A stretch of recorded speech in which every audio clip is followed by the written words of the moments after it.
Today we're here looking at the Hyundai Palisade. And they also, over at Kia, the sister brand, have a 3-row utility, same size, same platform, called Telluride. And they went more rugged looking with that one. This one they went sort of, well, you describe. How do you think it looks? Well, it's not a typical Hyundai. I was really surprised to see it. It's very square all around, and it looks kind of stately, which is exactly what Hyundai was trying to come across, and I think they've achieved that. Yeah, it has an elegant look to it where the Telluride looks a little bit more utilitarian. I like the look of both of them. I'll tell you at the end which one I would choose. The one thing I'll say in the Canadian market anyway is Telluride has standard LED lighting package on the outside as standard equipment. With this vehicle, with the Palisade, you have to buy the higher trims in order to get that. And there's a few mismatches when it comes to packaging, and we'll go through that. So let's get in and go for a ride. I want to drive first. I want to talk about the technical stuff first, and then we'll get I want to check out this interior. Can't wait for it. This video is brought to you by Canada. Get the dealer's cost, list of rebates, plus discounted interest rates. Use the promo code Motormouth to become an expert member and get extra searches. The link is in the description below. Okay, and away we go. Lots of power, hey? This is an interesting engine and an interesting choice from Hyundai and Kia because they both share the same engine transmission. So most vehicles in this class have like a 3.5 liter 6-cylinder. Yeah. This is a 3.8 liter, so it's a larger engine, but it runs on the more efficient Atkinson cycle. Boring, right? Yeah. But what they've done to get around that, typically when you have an Atkinson cycle engine, it doesn't have the same kind of grunt. So Hyundai and Kia upped the compression ratio. So this is a high compression ratio Atkinson cycle 3.8 liter V6 engine with 291 horsepower and 262 pound-feet of torque. Yeah. But the question to you is, drivability, how does it feel? It feels really good. It has a ton of power, and with that 262 pound-foot of torque, it really goes. It takes off from a light, it cruises along, and these vehicles are incredibly fuel efficient. So it's a win-win-win. Good power, good fuel economy, nice size engine. Especially for a big vehicle. So one of the big differences between the Kia and this Hyundai is that Hyundai offers a base model. Yes. Front-wheel drive. Most people don't buy the base model front-wheel drive, but they've done it as a price point car to get people into maybe this who couldn't afford typically to buy one of these vehicles. Actually, all but one trim between the two brands are all-wheel drive, and they have the H-Track system, which is a very advanced all-wheel drive system. So they've done a good job with all of the running gear. Now, other things that Hyundai and Kia have done is this vehicle actually has, on the higher end trims, a self-leveling rear suspension. So when you get either 7 or 8 people in here and all your luggage, the back can sag down a little bit. You don't want a droopy bum, right? No. So it actually lifts it up and levels it off so that you keep the geometry of the suspension right. Isn't this exciting? All this Super exciting, yeah. And what else do they have? Oh, there's something when you drive, I want to show you that I think this is class leading for Kia and Hyundai. They do something with these vehicles and their brands that is top of class, without question. I already noticed it, so I think I know what it is. What is it? It's the turning. No, that's in there too. Towing capacity. Oh, I already know this. What is it? Up to 5,000 pounds. Look at you go. How about that? Yeah, 5,000 pound towing capacity, which is right on the money when it comes to everybody else. All right, I want to pull over and talk about the inside and get your take on what they're doing with this. Okay? Sounds good.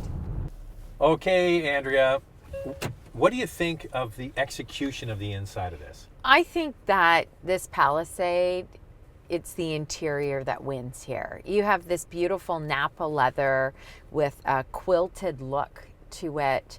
You know, a lot of details. You've got the large screen. You've got a great center console. I would rather have a shifter than these. Push button? Yeah, but I get the look. You know, it's very simple. Plenty of storage. There's a really nice comfort level. Very spacious. The seats in the back are comfortable, and even that third row, there's plenty of room.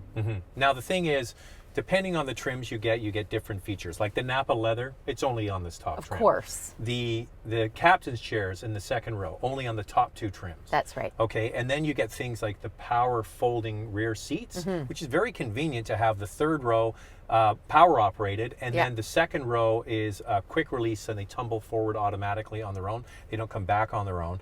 But you get things on all trims, even on the base model.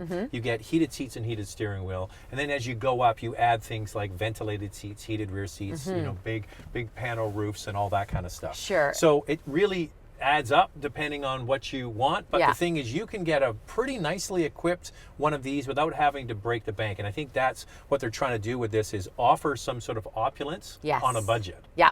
Now here's the big differentiator between Hyundai and Kia. Kia decided to make this large screen on all trims, starting at around $45,000. For the Hyundai version, to get that big screen, you need to go to $50,000.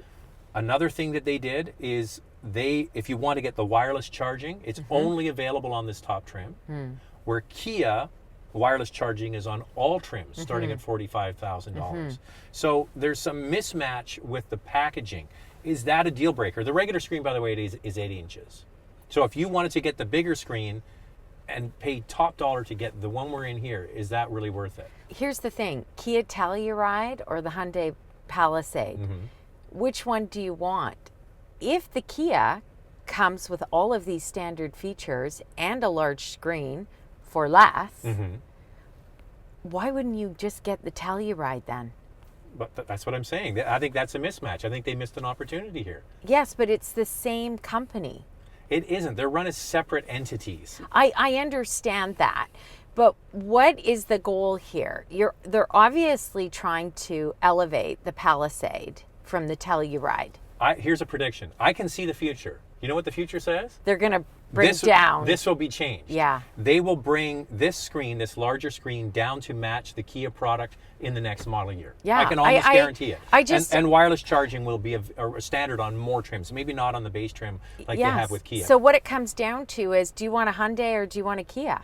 Now, one thing I know you love a regular shifter. I do. Instead of the push button thing. Yes. And the Kia has that. Yeah. It has the grab handles like the Porsche Cayenne, which you love. Yeah. So for me, it's all adding up to Telluride. Telluride, yeah. But for you, it's leaning towards this because of the name and the way it looks. Yes, I don't know. I'm really torn. I think for me, it would end up coming down to budget. So if you could afford this top one, it would be this one. It would be this one. If I couldn't, I would rather have more features with the Telluride. All right, we're going to go for a drive now. You're going to drive. I'm going to drive. And I want to show you something kind of cool that this thing can do. Okay. Okay. Hey, if you could hit the like and subscribe, that really helps. And also hit the notification bell so you can see future videos from the channel. Oh, wait, before you go. So put your signal up. You see in there? What do you see? I see the turning. Yeah. The visual. Yeah. Pretty neat, huh? It's very neat. I find it slightly distracting, but I get the point that you made earlier about bike lanes. I think it's really, really good in the city when you have to see if there's a bicycle or a motorbike or something. For sure. It gives you a wider field of view. Only on the top trim. Same thing. Of course, only on the top trim. On the Telluride, it comes on their middle trim. Oh, wow. Now, one thing I will say is this whole digital dashboard that you're looking at there is not available on the Kia at all. Oh. And I could care less. Right. Okay, now I just wanted to get you to do one thing. Okay, just move your hand, focus on the road. Yeah. I'm going to put the cruise control on. Okay. Okay. Yeah. And then we'll set the speed. Yeah. Now let your hands off the steering wheel. Okay. Let your hands off the steering wheel. Okay. Just put you on your lap. And do I step on the gas still? No, it's cruise control. Just let it do its thing. You can actually put the speed up because we're now going into a 60. faster area. Yeah. Okay. I think this is the best automated cruise control system I've ever experienced outside of a premium car. Okay, it's asking you now to put your hands on the steering wheel. Okay. So put them on for a moment. Yeah. Okay, now take them off again. Now, this is only for demonstration purposes. Yeah. I don't know. I feel uncomfortable. I just want to get the numbers, okay? So you can get a front-wheel drive model. Yes. With, the heated seats and the heated steering wheel, $38,500. That's pretty good. Most Yes. people are not going to buy that. No. They're going to go for the all-wheel drive, which starts at $45,000. For sure. Guess what? The Telluride starts at $45,000, but it comes with LED lights, the bigger screen, all those things. Yeah. If you want leather, you have to go to $50,000 in this, and this ultimate one gets you the digital instrument cluster, the big screen, and the wireless charging, where you get those features minus the digital instrument cluster for $5,000 less on the Telluride. Right. So where does that add up for you in terms of which one you'd want? Here's the thing. To me, the Palisade, the Telluride, it's the same bloody vehicle. It just is a slight difference in price with more standard features or less standard features. So I've got $45,000 to spend. What am I going to get? I'm going to pick the vehicle that comes with the most stuff. Yeah.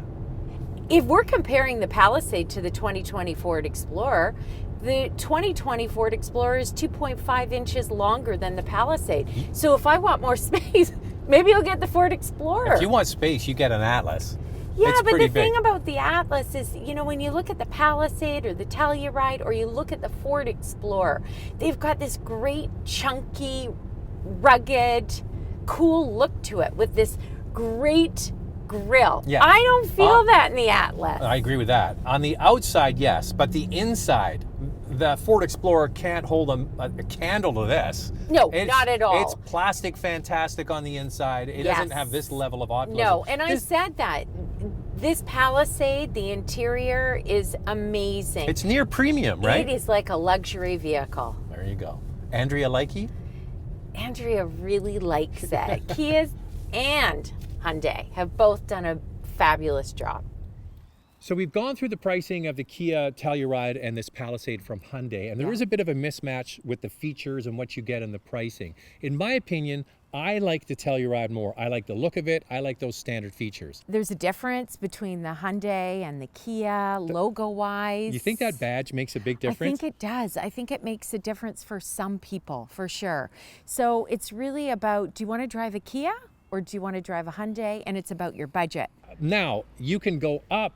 Genesis, the luxury brand of this, is coming out with the GV80. Can't wait to get our hands on that one. So there you go. It's the Palisade. You like it? I like it. I think Hyundai's done a great job.